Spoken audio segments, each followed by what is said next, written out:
Yang saya hormati Kepala Pelabuhan, yang saya hormati Pak Kapolres serta mewakili, yang saya hormati Pak Kapolsek, yang saya hormati teman-teman PSDKP yang mewakili Pak Dirjen, yang saya hormati dan saya cintai teman-teman pengusaha yang ada di Muara Baru. Saya beberapa kali diminta oleh Pak Rendra untuk ketemu dengan teman-teman. Ya, karena teman Muara Baru. Sebenarnya bukan yang pertama, karena beberapa kali saya datang ke sini juga sebelumnya. Saya bilang kalau saya sepanjang saya ada di tempat, ada waktu, silakan kapan saja bisa ketemu saya. WA pasti saya respon, hanya mungkin kalau tidak ada namanya kadang-kadang lama. Jadi pasti saya respon, ya, keluhan masalah perizinan, keluhan lain-lain dan sebagainya. Jadi Bapak Ibu sekalian, perlu kami sampaikan bahwa yang pertama langsung saja ini, jadi ada beberapa yang menjadi keluhan dari pelaku usaha, ini kami sudah terima, baik dari Muara Baru ataupun dari tempat lain, yang secara formal maupun informal. Kalau formal itu lewat surat, atau informal itu lewat WA, lewat telepon dan sebagainya. Itu sudah kami terima. Yang pertama adalah berkaitan dengan PP 85. Jadi PP 85 ini sebenarnya sudah clear pada waktu itu. Semua sudah menerima, baik rumusannya ataupun HPI-nya. Didiskusikan berapa kali, ya, di Cirebon, di Jakarta dan sebagainya. Semua sudah sepakat bahwa segitu. Termasuk juga bukan hanya harga patokan ikannya, tapi juga produktivitasnya pun kita juga diskusikan. Semua sudah sepakat dan menerima, sehingga berjalan, ya, tahun lalu ya, sudah berjalan dengan baik. Tetapi tiba-tiba belum lama dilaksanakan BBM melonjak. Jadi PP 85 ini ya tidak menguntungkan buat kita, ya, karena lahirnya itu di waktu yang tidak tepat. Beda dengan PP 75. PP 75 itu betul waktu itu saya masih ada di luar sistem DJPT, karena saya di luar DJPT, tapi tidak ada gejolak, slow aja, ya, slow. Padahal di situ terjadi kenaikan yang luar biasa sebenarnya. Karena dulu waktu saya di perizinan, indeksnya itu 1,5 dan 2,5. Itu berubah menjadi 5, 10, dan 25. Jadi di bawah 60 itu 5, 60 sampai 200 itu 10, di atas 200 itu 25. Nah, beberapa kali ada temuan BPK dengan pelaksanaan PP 75 ini. Salah satunya adalah harga patokan ikan. Karena sudah 11 tahun tidak dilakukan revisi, sehingga harus direvisi. Nah, indeksnya sebenarnya PP 75 dan PP 85 itu sama. Saya sudah memperjuangkan sedemikian rupa untuk menurunkan indeks dari 5, 10, 25. Tetapi tidak bisa, karena pada waktu itu dan sampai sekarang PP 85 atau nanti perubahannya itu lead-nya itu bukan KKP, Bapak itu. Lead-nya adalah Kementerian Keuangan. Kita mengusulkan, kemudian dibahas dan mereka. Bahkan teman-teman sudah putus asa, saya mau merubah. Saya bilang coba dulu ya PP 75 itu ke PP 85. Saya rubah, jadi karena indeksnya bisa ditawar lagi, karena alasan dari Kementerian Keuangan itu sudah berjalan 3 tahun dan smooth.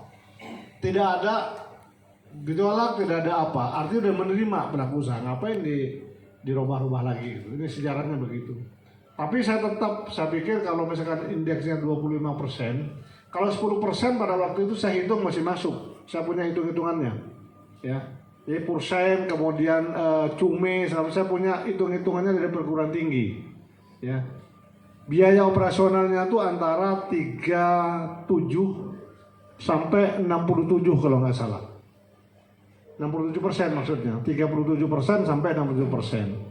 Waktu BBM masih 6.000 sampai 7.000. Ya, jadi wajar kan.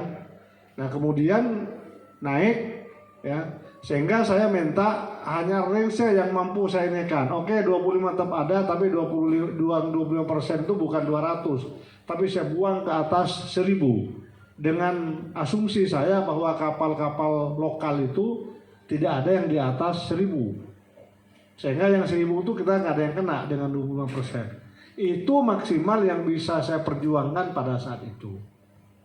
Tapi pada kenyataannya setelah berjalan terjadi kenaikan BBM yang luar biasa, sehingga pelaku usaha juga merasa berat, dan itu wajar.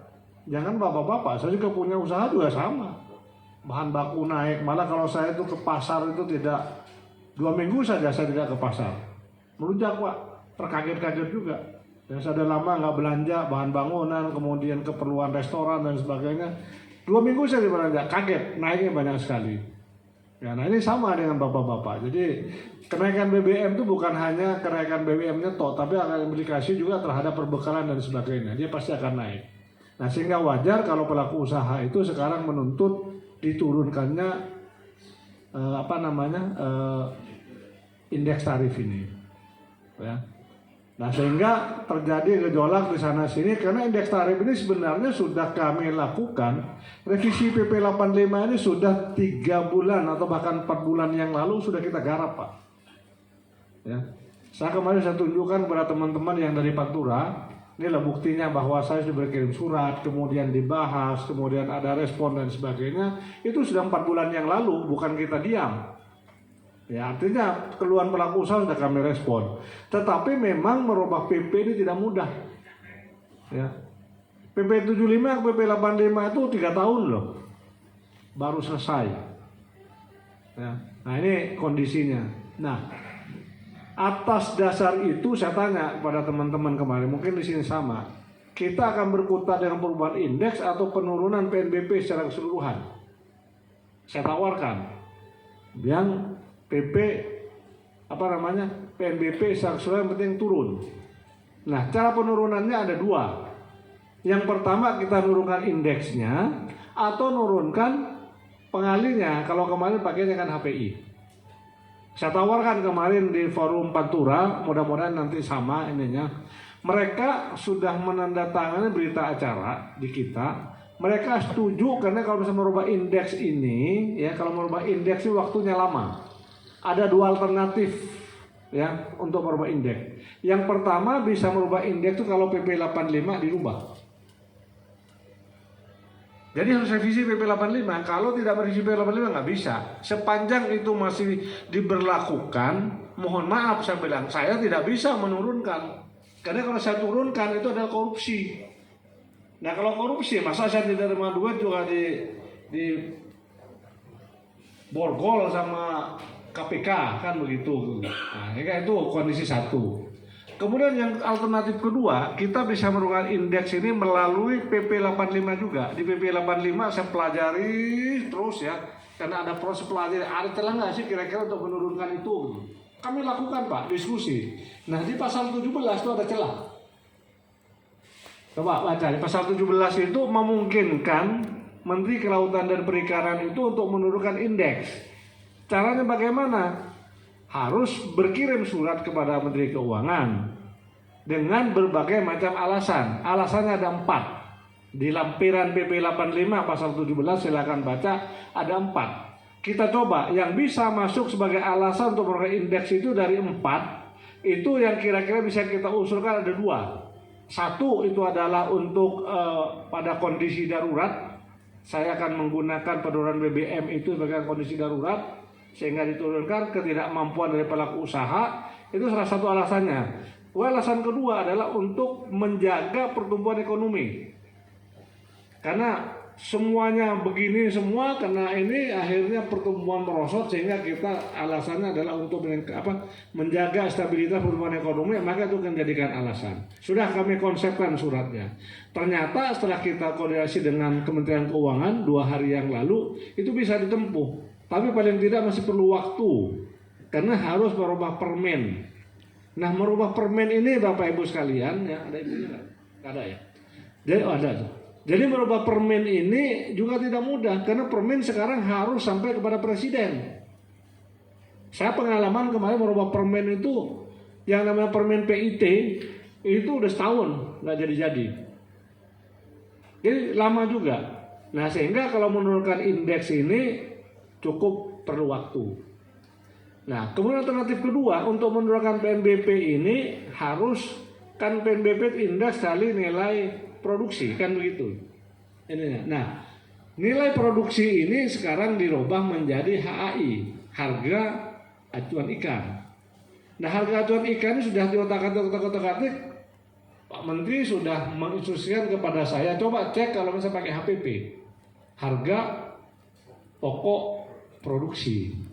Nah ini yang sekarang sedang kita godok. Jadi teman-teman Pantura itu sudah setuju indeksnya tetap, ya karena masih perlu waktu lama untuk merubah, tapi HPP-nya yang kita akan turunkan. Mudah-mudahan 2-3 hari ini sudah bisa selesai. Nah ini kondisi. Jadi kalau yang tuntutan nomor 1 ini saya bisa pastikan bahwa akan terjadi penurunan PNBP. Kan tuntutannya itu kan sekitar 5% sampai 6%. Saya terima surat dari beberapa asosiasi, ada yang minta 5, ada yang minta 6. Tapi kemarin tuntutan demo itu di mana di Rembang itu malah 3. Saya lapor Pak Menteri. Pertama dulu minta 7,5% maksimal. Kemudian tumbuh lagi demo 5%. Kemarin ada demo lagi spanduknya 3%. Pak Menteri ketawa 3%. Gratis saja sekalian kalau perlu gitu. Yang penting kita tidak diuprek-uprek DPR gitu. Artinya kalau misalkan itu ya tidak logis. Nah, Pak Menteri kemarin merintahkan turunkan, tetapi duduk bersama kemudian yang realistis itu seperti apa? Karena ada masing-masing ada kepentingannya.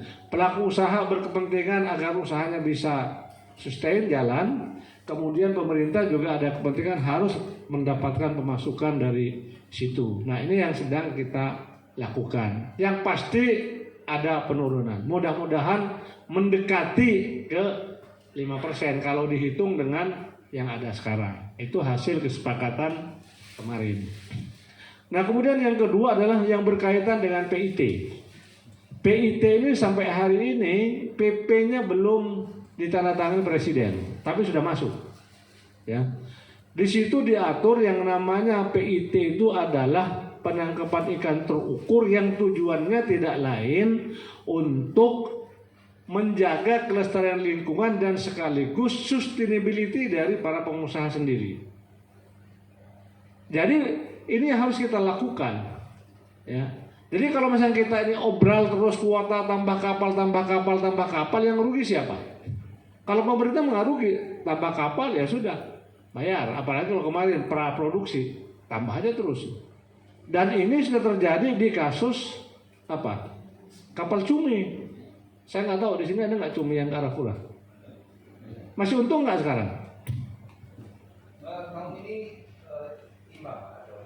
Tahun ini udah mulai muncul lagi. Ya, akhir tahun kemarin kira-kira bulan Oktober, November, Desember muncul lagi. September. Bulan sebelumnya anjlok. Jadi September sampai November awal. Nah, sekarang kenapa anjlok? Ya, pada waktu saya masuk ke situ ya, kapal itu sudah 960. Padahal menurut perhitungan kalau kita mau menerapkan penangkapan terukur, di situ hanya bisa maksimal tuh kira-kira 300 sampai 400 kapal dengan ukuran yang ada. Ya pelaku usaha kalau untung gede kan maunya ini pakai jalan belakang segala macam, ngurus izin, bayar. Saya tahu yang bayar siapa aja.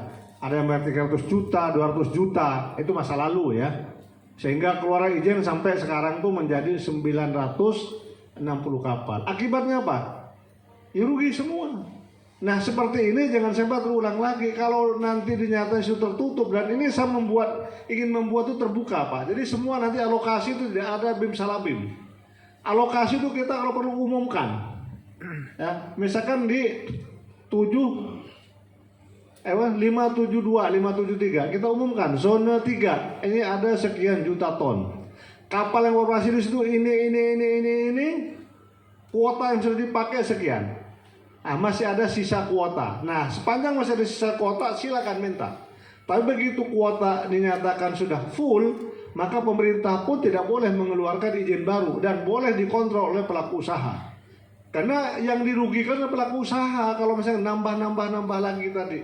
Jadi kalau ada orang mau masuk ke 572, 573 kalau sudah full ya mohon maaf, nggak bisa lagi. Ini harus disepakati bersama. Nggak bisa lagi main belakang nambah gitu. Tolong ini dikontrol semua. Saya sebentar lagi pensiun, Pak. Jadi supaya kalau misalnya ini jalan, bapak-bapak juga peran. Ya di Muara Baru kita umumkan kapal di sini ini produksi pun kita sama, sehingga kapal-kapal yang nakal melaporkan produksi pun bisa ketahuan. Kan begitu. Ketahuannya gimana? Kalau kapalnya itu produksinya kecil terus, tetapi menambah kapal terus, nah ini kan perlu dipertanyakan. Kan gampang. Gitu lah. Ini nanti kita sampai ke sana Pak, tapi perlu waktu. Ya, ini yang jadi penangkapan yang terukur ini seyogyanya menurut saya teman-teman tidak perlu a priori dengan ini karena akan melindungi teman-teman.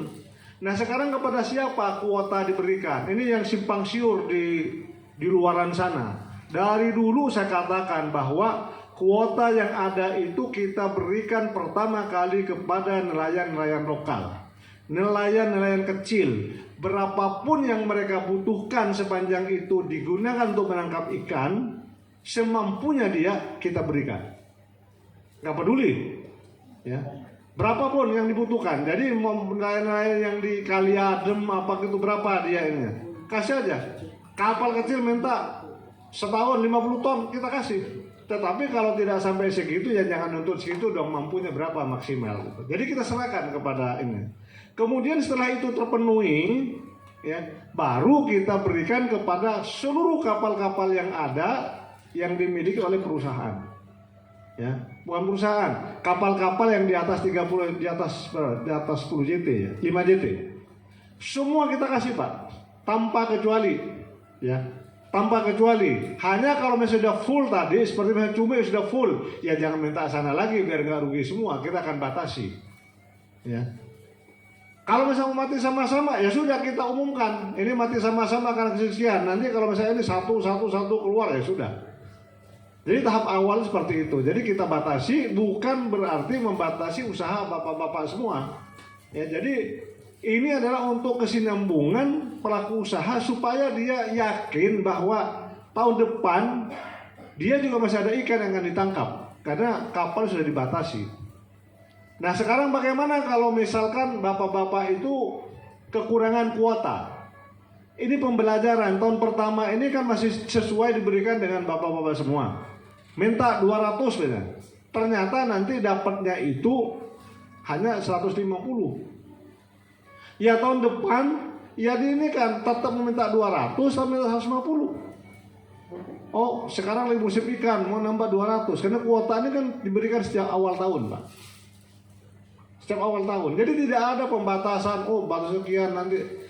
Ya.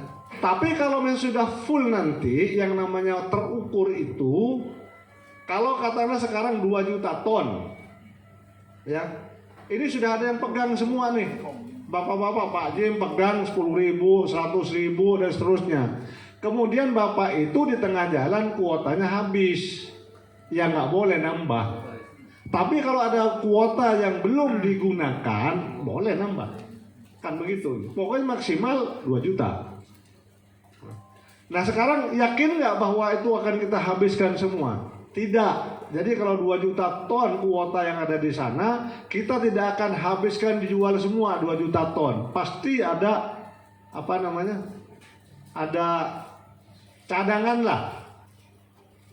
Jikalau teman-teman itu di tengah jalan kehabisan kuota sehingga masih bisa untuk nambah, ini cadangan. Ya, jadi kita sudah pikirkan semua. Jadi tidak ada kita niat untuk mematikan teman-teman pelaku usaha. Kami akan lakukan bagaimana kita merelaksasi itu semua.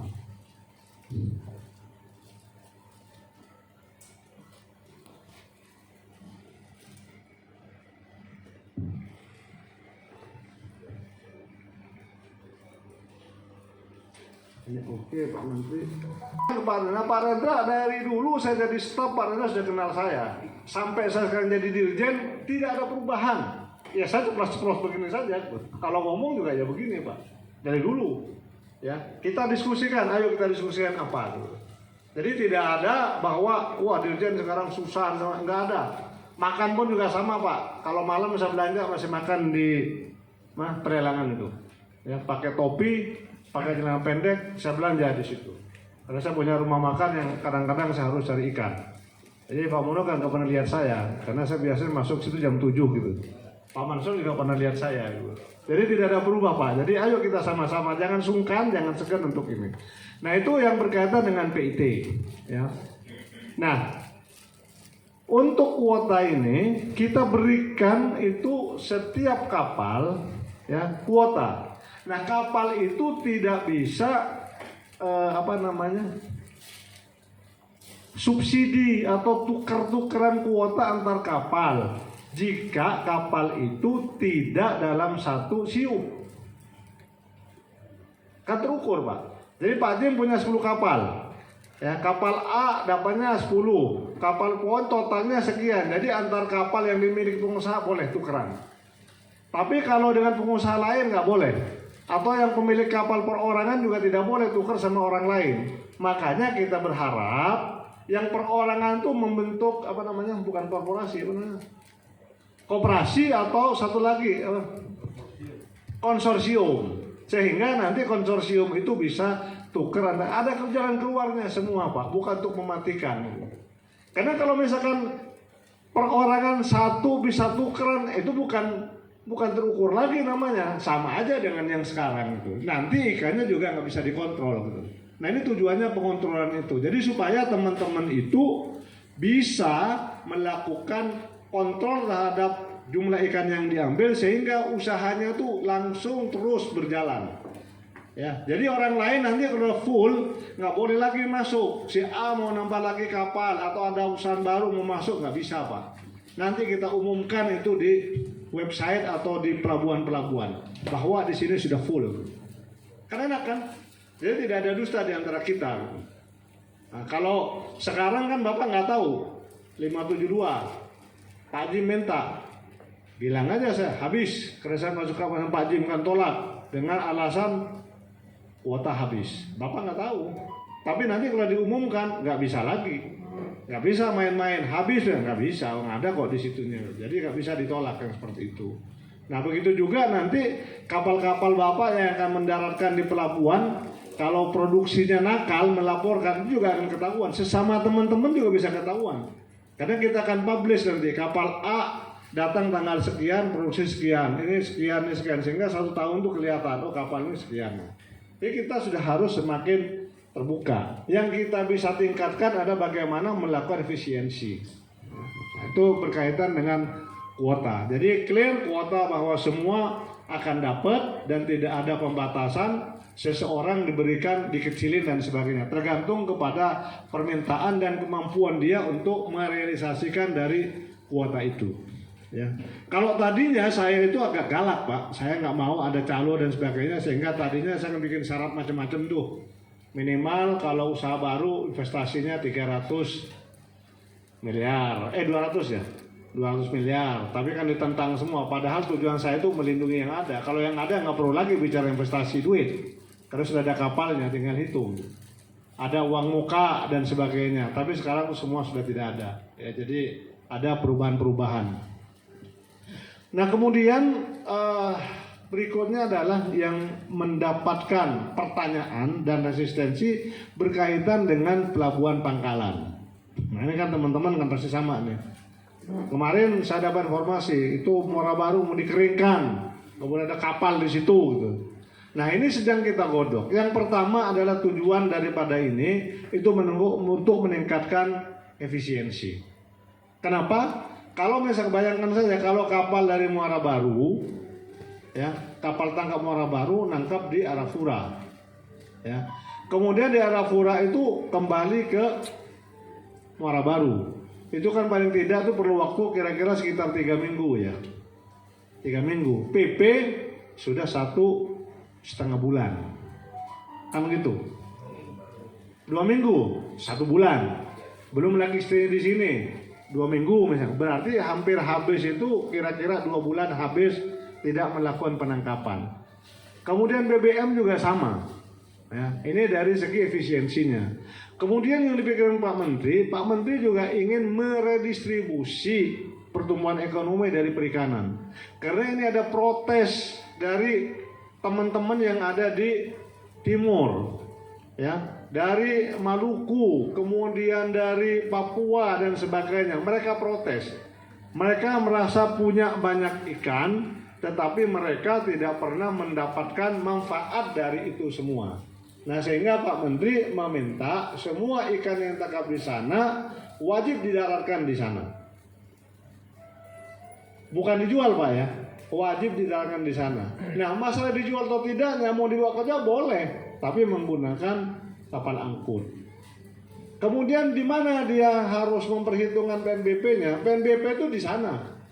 Sehingga PNBP-nya pun lebih murah dibandingkan dengan yang ada di Jawa.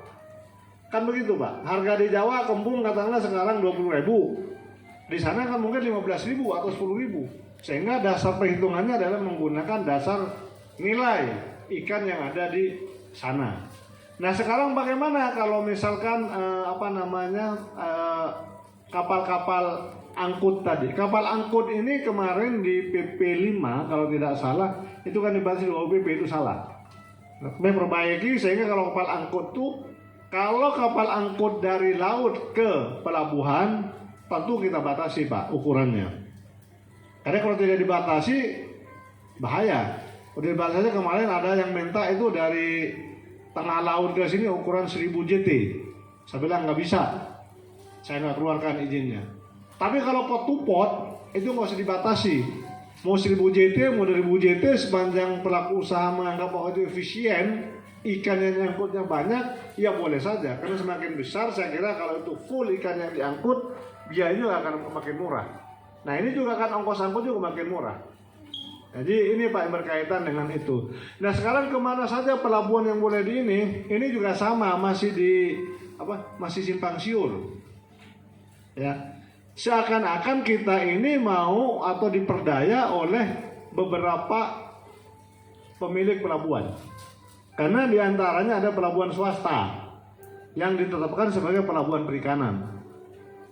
Nah, kenapa pelabuhan swasta ditetapkan? Karena pelabuhan swasta ini ditetapkan karena pelabuhan-pelabuhan kita juga belum memadai dan sekaligus bisa dikontrol oleh pemerintah. Kalau tidak ditetapkan, pemerintah nggak bisa kontrol. Jadi nanti tarif segala macam harus kita kontrol. Nah, bapak-bapak milih mana? Silakan. Jadi kami tidak akan mengarahkan bapak itu masuk ke tual punyanya sama PT SIS, punya TW misalkan.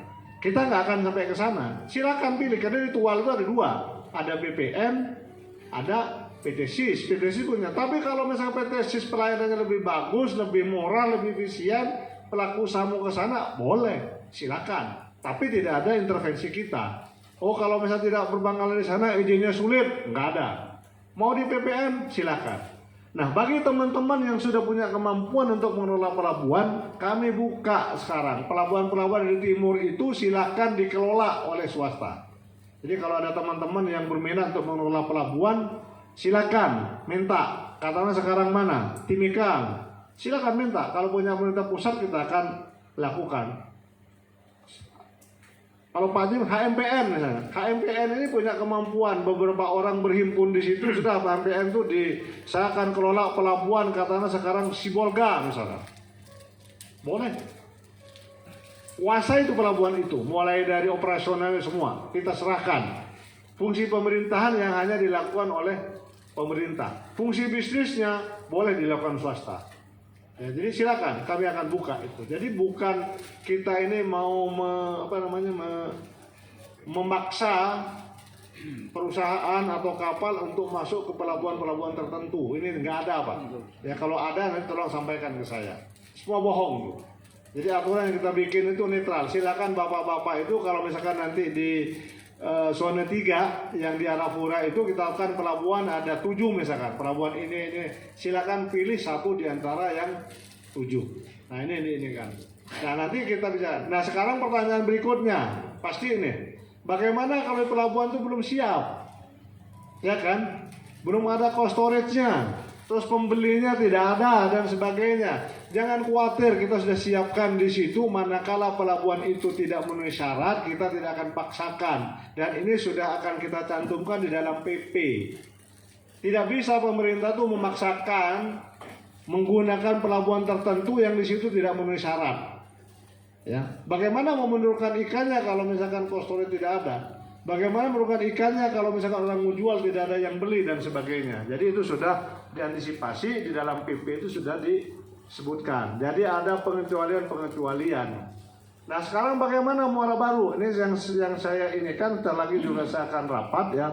Ini alternatifnya ya saya akan usulkan, ini belum masuk ya. Ada masukan dari Pak Jim, telepon saya, bagaimana Muara Baru yang sudah punya ini. Saya akan coba untuk menyampaikan nanti bahwa bagi kapal-kapal yang sudah memiliki industri di tempat-tempat tertentu, bisa nggak ditawar untuk tetap di pangkalan di industrinya tadi. Tapi kalau tidak punya industri nggak ada alasan dong. Ya di sana kan sama juga kan begitu gitu. Ya, kan kita juga mau mengatur supaya karena orang-orang Papua itu, aduh kalau udah itu yang namanya teman-teman dari Maluku itu Pak kalau udah di DPR tuh, waduh ampun dah. Ya. Aji mungkin pernah nonton tuh, saya usul pecat lah segala macam lah gitu ininya. Ya begitu ininya. Jadi mereka tuh protes juga. Gitu. Nah oleh karenanya Pak Menteri ngambil kebijakan, nah seperti itu. Saya kira ini mungkin yang paling urgent ya. Kalau 2 WPP dan sebagainya itu sudah clear. Kemarin yang masih belum clear itu adalah berkaitan dengan, saya juga minta sini juga sama nih. Di sini kan tidak ada cantrang nih, ya kan? Cantrang itu kemarin ribut dan maksa saya beberapa kali minta dia untuk masuk ke 713. Nah, saya nggak mau. Ya, Pak Menteri hampir terpengaruh. Nah, kasih aja. Biar aja nanti dibakar kapal yang bakar. Saya keselnya Pak Menteri, kasih aja. Paling bakar sama orang sana itu ini. Kalau dibakar nggak usah bantu. Dan menurut saya pasti itu tidak akan bisa kalau tidak ada intervensi, pasti itu tidak akan diizinkan. Karena pemerintah daerah juga tidak mau konflik, kemudian juga kerusakannya tidak mau konflik. Kemudian secara ekologi sudah saya lihat kontur lautnya yang punya kedalaman di bawah 100 meter itu hanya 40 mil saja dari pantai. Nah sehingga sangat sempit. Kalau misalnya begitu dia jalan ke sana, maka dia akan masuk ke bawah 12 mil. Pasti konflik sama layanan lokal. Kemudian Pantura saya juga tanya, di luar diskusi gini saya tanya, gimana sih sebenarnya? Yang perusahaan kan di Juwana kan juga banyak. Saya tanya, udah aku kasih sana, mau nggak? Jangan Pak. Habis kita juga kalau ketemu sama cantrang. Berarti antara mereka sendiri itu tidak match, tidak cocok, berantem juga sebenarnya. Cuman ya kalau pertemuan kayak kemarin pada diam semua. Saya bilang ya harus bersuara dong. Kalau nggak setuju ya nggak setuju. Kalau setuju ya setuju. Gitu. Jadi cantrang itu yang saya minta kalau misalkan mau di ini saya harus melakukan kajian. Tidak bisa serta merta. Karena kemarin beberapa kejadian itu ada kapal yang ditangkap kemarin, ya, yang punya Riswanto itu 2 kapal diminta denda itu 3 miliar kalau nggak salah. Ya itu nggak usah apa-apa. Kita bantu akhirnya jadi berapa? 500 ya kalau nggak salah. Sebulan yang lalu kalau tidak salah itu kapal dibakar. 1 dibakar, kemudian 8 ditangkap. Nah kalau udah begitu datang lagi ke sana. Kalau mau dipenjara kemudian mempersulit ya. Apa yang bisa kita lakukan, bisa bantu untuk langsung usaha kita lakukan. Kemudian yang kedua ya berkaitan dengan perizinan. Saya nggak tahu Muara Baru ada yang perpanjang izin nggak? Bulan-bulan ini? Bulan ini kan sudah bulan apa? Bulan Desember. Cuma bulan Februari banyak yang mati awal. Kan bisa kan? Belum bisa belum. Nah makanya kemarin saya sudah panggil ininya. Kan ini kan saya kemarin masih diam. Ya diam aja. Mau apa kebijakannya? Nah kebijakannya itu kemarin ditutup karena masa peralihan. Saya bilang begini. Kesalahan, kekurangan, kelemahan pemerintah tidak bisa ditimpakan kepada pelaku usaha. Setuju nggak? Nah, ini harus carikan solusi. Karena kita yang belum siap, terus bukan berarti pelaku usaha nggak boleh memperpanjang. Nah sehingga gimana solusi? Saya bilang ya sudah, yang memperpanjang banyak. Pak, ini belum ada, harga ikan belum ada. Karena sekarang kan izin nggak bayar lagi, Pak. Ya sekali lagi izin per 1 Januari tidak bayar loh. CP ya, kalau CU bayar. CP per 1 Januari tidak bayar lagi. Jadi kalau nanti masih ada yang main-main dengan itu bohong. Ya, jadi sudah dibayar. Jadi Bapak nggak perlu lagi bayar dari dulu bayar CP. Berangkat melaut, setelah datang nanti berapa nilainya, baru bayar. Nah, sekarang berapa nilainya itu yang teman-teman masih ragu karena kan HPP perhitungan yang baru kan belum jadi. Nah, saya bilang begini, kalau misalkan disampaikan kepada teman-teman pelaku usaha, ya silakan perpanjang izin. Tapi kalau misalkan nanti kapalnya datang dan aturan baru belum selesai, maka dia wajib membayar seperti yang sudah ada, yang masih berlaku. Tapi kita upayakan itu dalam 1 minggu ini clear. Ya, tergantung teman-teman. Tapi kalau teman-teman banyak masukan terus ini ya lama lagi gitu loh. Sehingga nanti kita perpanjang. Tetapi kalau misalkan nanti belum ada keputusan baru, maka masih menggunakan keputusan lama. 10% kali HPI yang masih berlaku saat ini. Tapi kalau misalkan sudah ada aturan yang baru nanti, HPP-nya sudah kelar, maka ikut harga yang baru. Nah, alternatif seperti itu. Nah, sekarang silakan teman-teman pilih itu. Gitu. Tapi kalau saya sebagai pengusaha, kadang lihat kesungguhan yang saya sampaikan tadi, kalau saya berani, nggak bayar CP kok, melaut, tinggal ini. Dan insya Allah, Bapak melaut berapa lama rata-rata?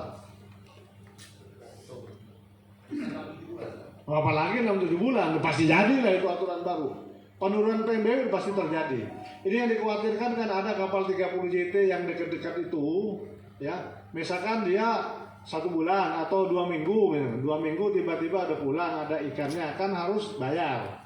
Nah bayar itu perhitungannya kan harus menggunakan aturan yang ada. Itu aja yang dikhawatirkan. Nah sehingga pada hari ini mulai kemarin ya. Oh enggak, mulai hari ini kayaknya. Permasalahannya yang Februari mereka Desember sudah berangkat. Kenapa?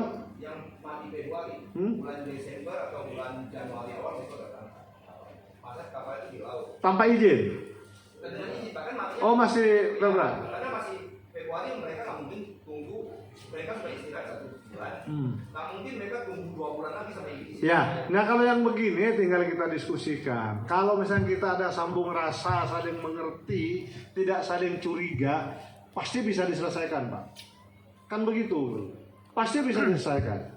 Ya sudah, kalau misalnya begitu nanti kita kalau misalkan tidak perlu cek fisik dan sebagainya, ya tidak perlu ada ini, ya udah kita proses. Izinnya jadi, ya sudah kalau ada kapal berangkat ke sana, bawa ke sana.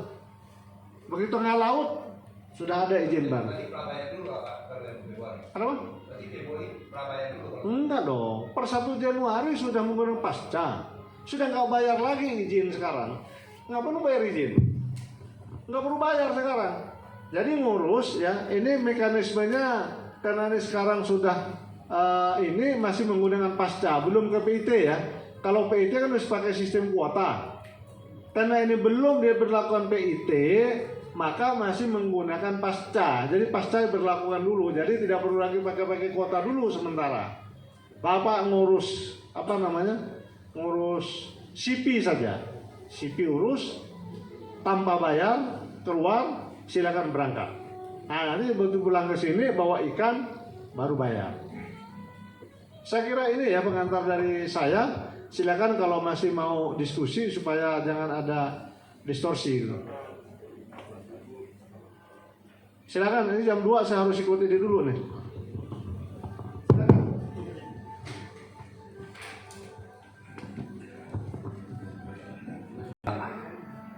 Pak Dirjen, Pak Kapolsek, Pak Kalabu, dan teman-teman ya Pak Kepala PSDKP, Pak Trian, Pak Cakmo, yang lainnya yang tidak bisa saya sebutkan satu persatu.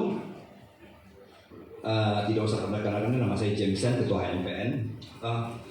Menyangkut masalah pelabuhan Pangkalan Pak, Dirjen, mohon izin, kami harga mati kami tetap tidak mau dipindahkan. Karena apa Pak?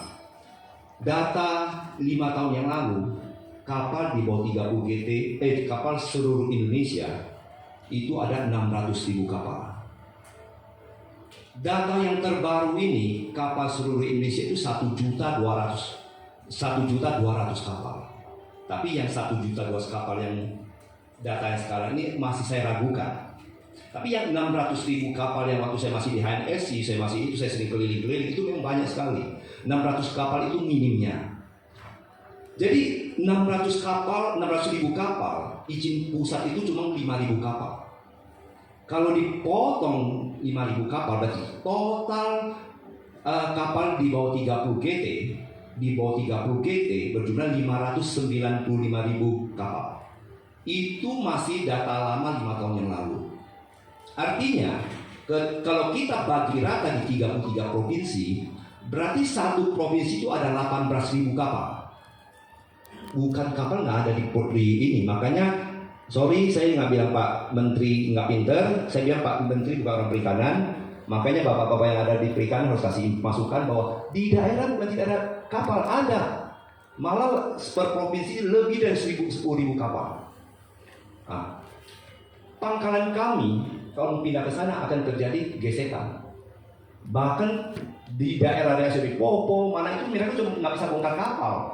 Karena kan bongkar depan, belakang juga bongkar karena nelayan mencuri.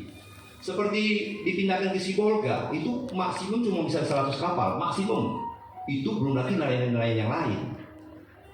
Nah, itu yang terjadi, belum lagi pencurian segala. Terus fasilitasnya, spepatnya semuanya, nah itu yang terjadi yang ada. Jadi kondisi sekarang tuh satu pelaku usaha mereka punya alat tangkap. Mereka ada di WPP 718, 572, 573, 5711, 716 dan 717. Kalau mereka dipisahkan ke 5 ini, mereka nggak bisa berusaha, mereka jalan-jalan kerjanya. Dan saat ini UPI yang terpasang, oke, yang punya UPI kata Pak Dirjen boleh diajukan supaya bisa. Tapi yang tidak punya kapal yang tidak punya itu nggak bisa.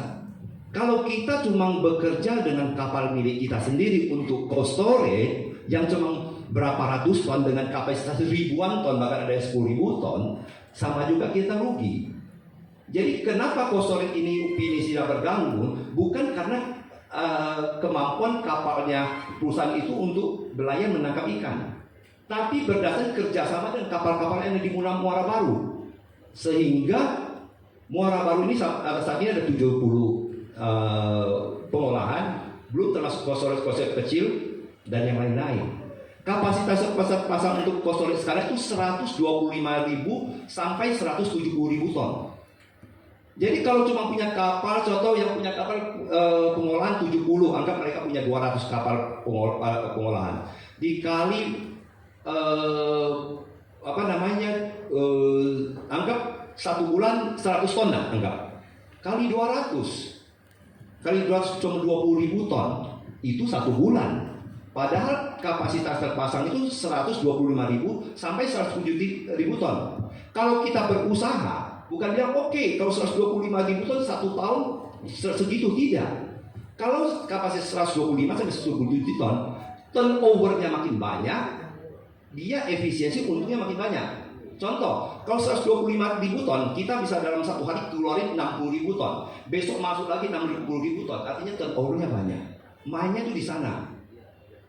Kenapa harga per kilo di Thailand murah sekali dibanding sama Indonesia?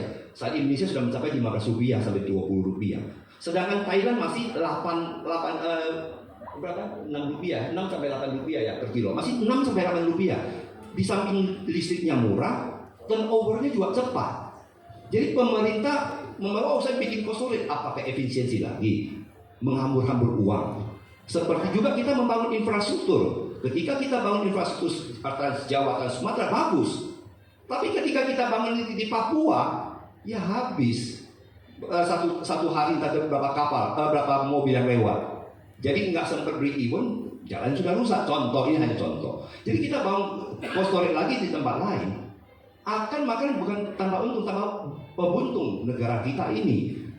pengusahanya gitu loh. Dan saat ini yang masih untuk usaha di Indonesia yang masih menguntungkan adalah usaha yang menyangkut sumber daya ikan, sumber daya pertanian, dan juga pertambangan. Selain itu mati semua.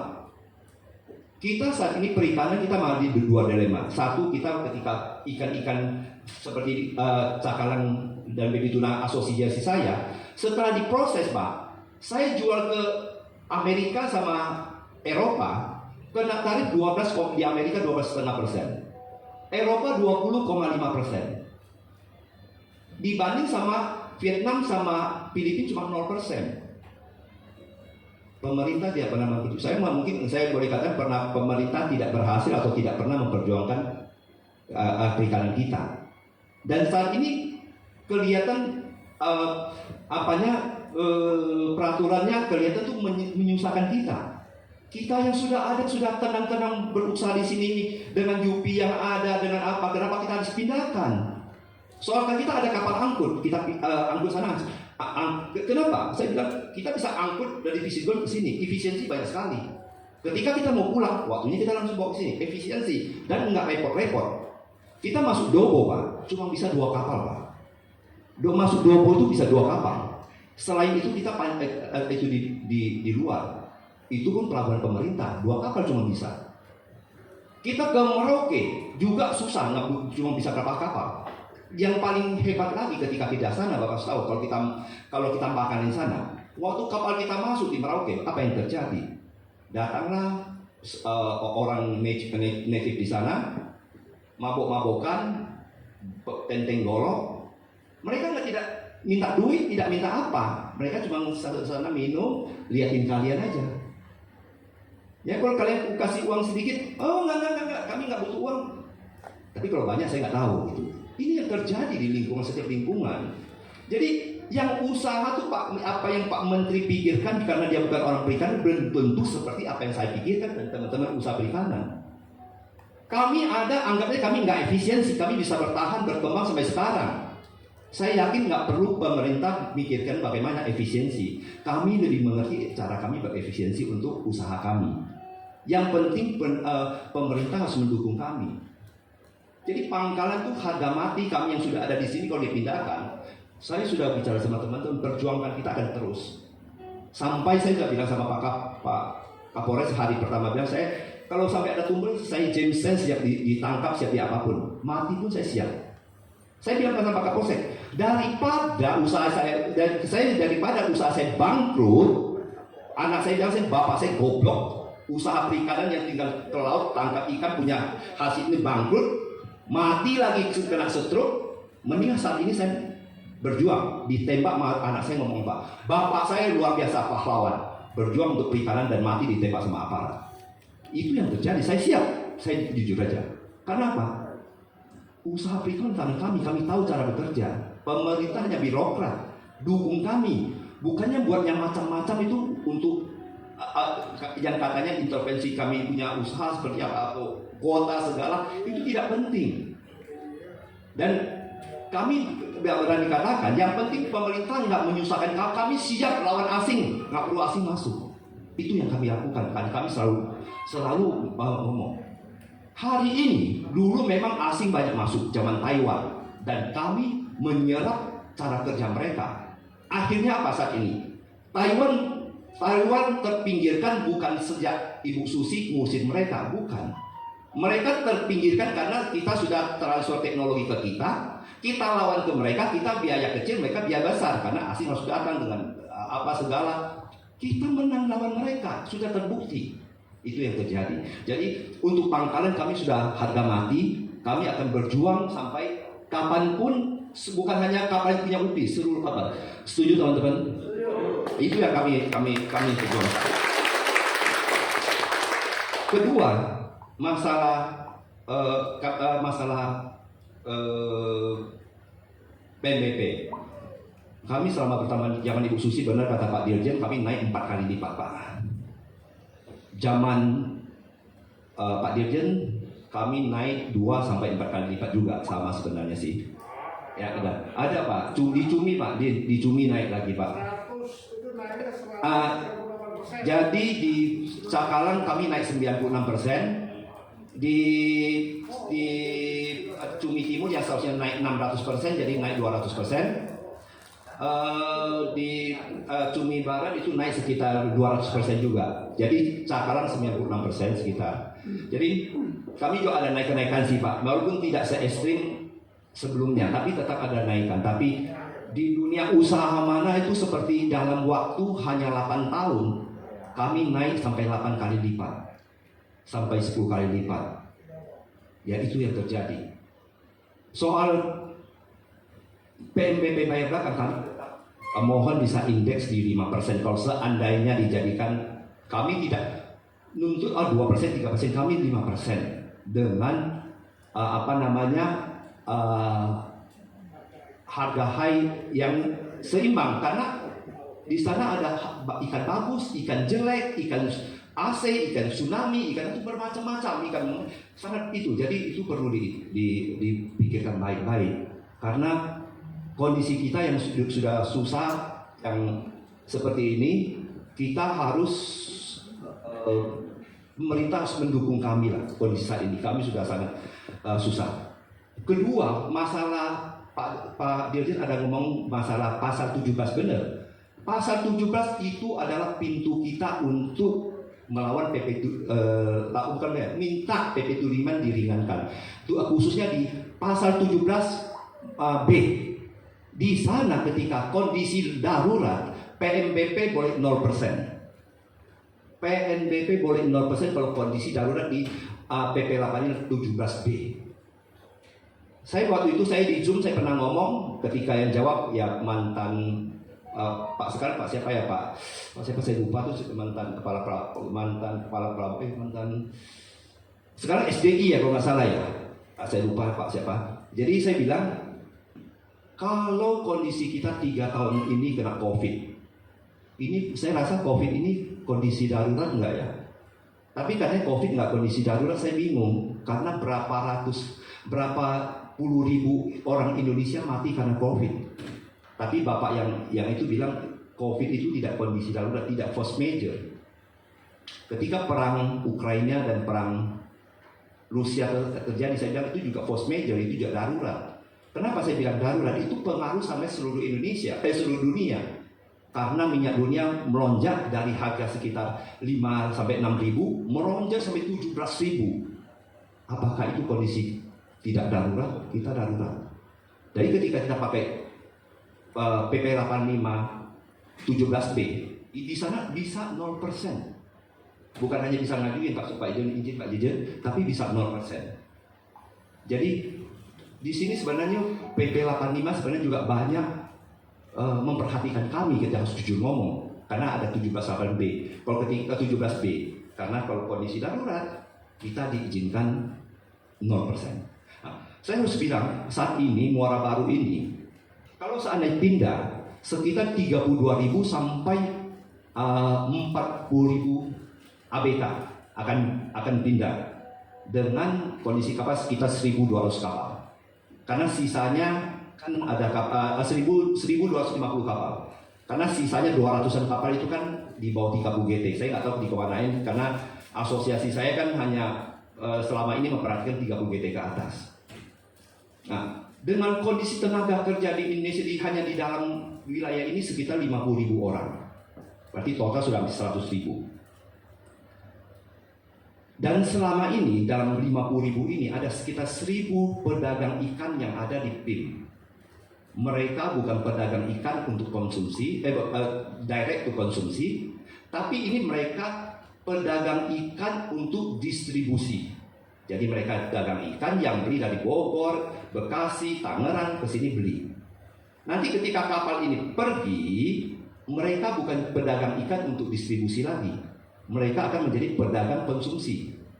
Itu yang terjadi, maka mereka akan pendapatan turun. Mereka akan itu di saat itu mereka akan kehilangan ikan. Saya rasa bukan di sini yang pedagang ikan yang akan ribut duluan yang terjadi.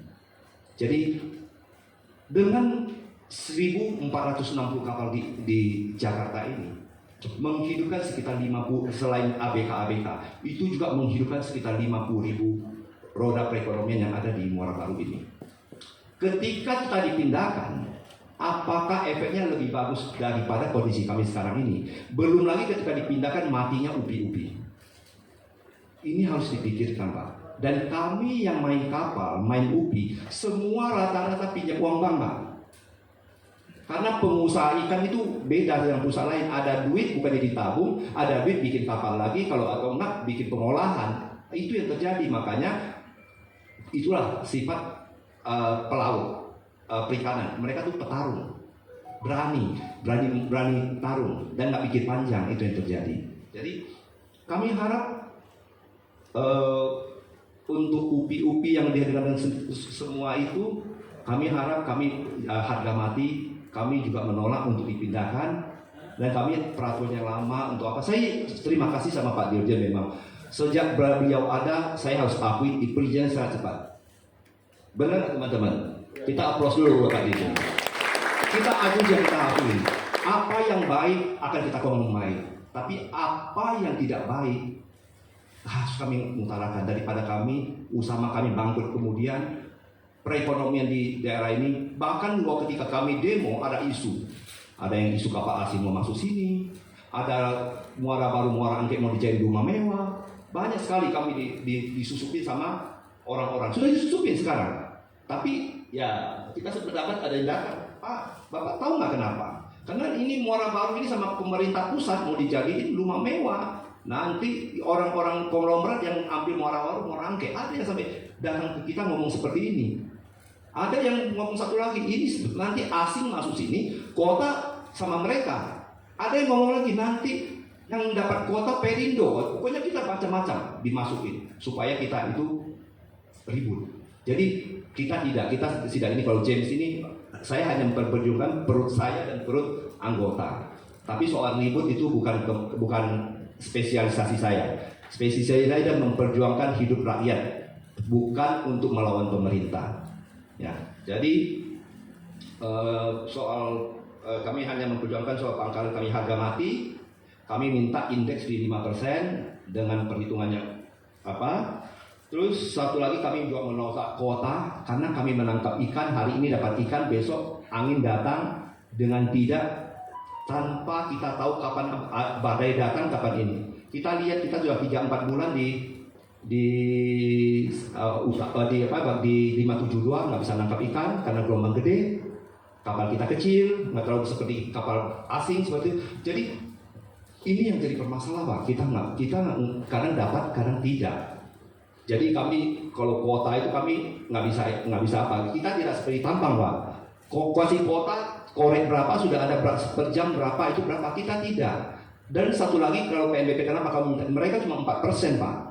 Mereka sudah tahu, Pak, dapat berapa, sudah berapa. Dan biaya mereka semua fixed cost, Pak. Biaya berapa, 1 jam berapa, sudah fix.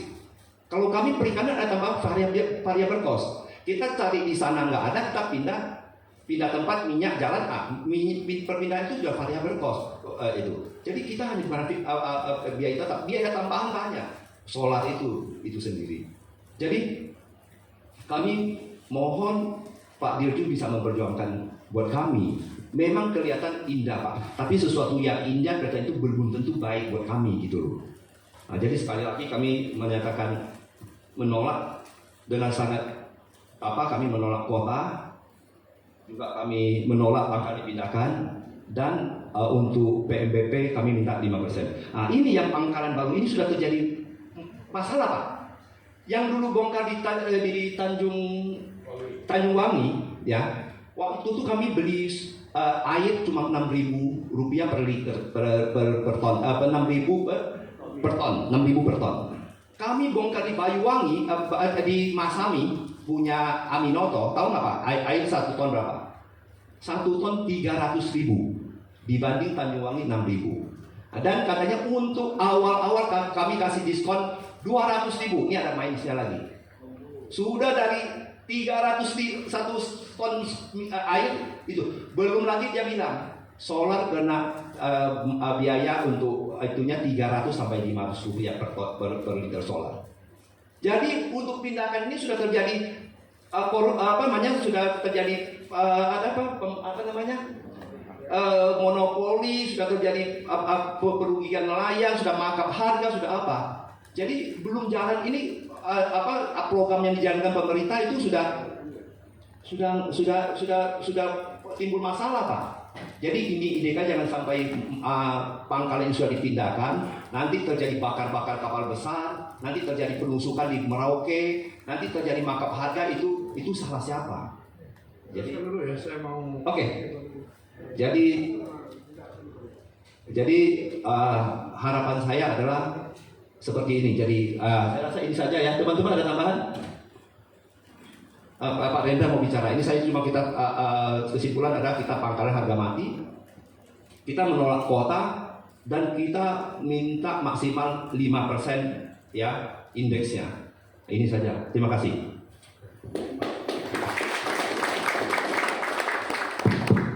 Terima kasih Pak Kalabu, Kapolsek. Mungkin Pak Dirjen lagi ada keperluan. Saya dari P3MB. Ya. P3MB kalau di sini kapasitas pendingin. Bapak kalau bisa lihat jalan baru, banyak yang bangun baru, itu investasi baru. Tapi baru investasi, baru kepastian hukumnya udah nggak ada. Kapal-kapalnya akan dipindahkan, berarti kapasitasnya ini bakal kosong. Investasi udah jalan, pinjam duit bank udah jalan, bunga udah jalan. Di sini kita kepastian hukum. Kita tahu 2 periode kita ini gonjang ganjing. Ganti menteri yang ini, kejadian kayak gini. Ganti yang ini, kejadian kayak gini. Di sini makin kita kelihatan kepastian hukum itu nggak ada di kita. Siapa yang kita harapkan? Kita mengharapkan pemerintah yang dengan tenang ini jadi kepastian hukum berusaha lebih cepat. Tentunya di situ. Kedua, kita lihat kapal-kapal yang di sini kalau pindah, ya, dari P3MB akan melihat ini apa nih?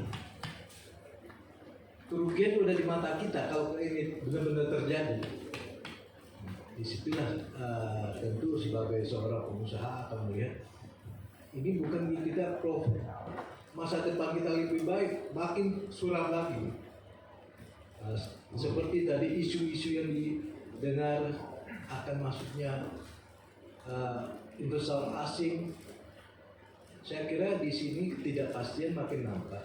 Dan di situ sebagai stakeholder kita minta penjelasan, terutama tentunya Kalabu kalau bisa kata Pak Dirjen, apa iya isu-isu yang dilemparkan ini ada hubungannya? Tentu kami minta penjelasan. Saya kira itu. Terima kasih. Silakan, ada yang lain. Nanti kami akan dulu Pak Dirjen yang respon. Ya, teman-teman. Mumpung ada kesempatan nih, kumpul di sini.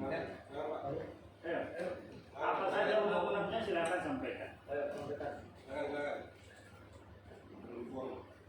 Ayo, sebelum kita permasalahannya bicara Kembali kita kembali ke forum Pak. Oke.